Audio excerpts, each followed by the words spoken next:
வணக்கம்.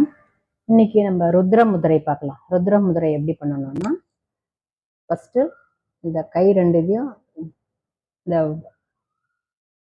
Identify finger தம் finger இந்த இந்த இந்த வச்சுட்டு அடுத்தது ரிங் ஃபிங்கர் எப்படி வச்சு மீதி ரெண்டோடைய விரலுமே நம்ம வந்து அழகா இருக்கும்.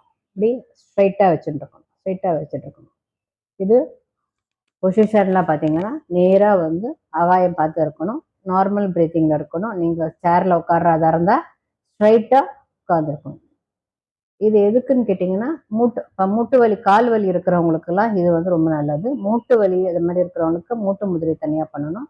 இது இல்லாமல் அந்த ஹிப்பிலேருந்து வர எந்த பாதத்தில் இதுவோ கால் வலியோ எந்த இதுவுமே வந்து இந்த இது வந்து உங்களுக்கு நல்ல எஃபெக்ட் கொடுக்கும். இந்த பேர் ருத்ர முதிரை.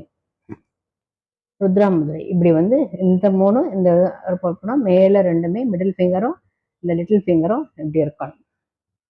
ஸோ இதை மாதிரி வச்சு நீங்கள் பயனடைங்க. எந்த இதுவுமே ஒரு 6 மினிட்ஸ்க்கு பிறகு தான் முதிரை வந்து உங்களுக்கு நல்ல ஒரு ப்ராஃபிட் உங்களுக்கு உடம்புல வந்து அதனோட சக்தி பவர் உள்ளே போயிட்டு வரும். இது வந்து 45 மினிட்ஸ் வரைக்கும் பண்ணலாம். கேப் விட்டு ஒரு 10 மினிட்ஸும் பண்ணிவிட்டு நீங்கள் நெக்ஸ்ட் ரெஸ்ட் எடுத்துட்டு மறுபடியும் உங்களுக்கு எப்போ டைம் கிடைக்குதோ அப்போ நீங்கள் பண்ணலாம்.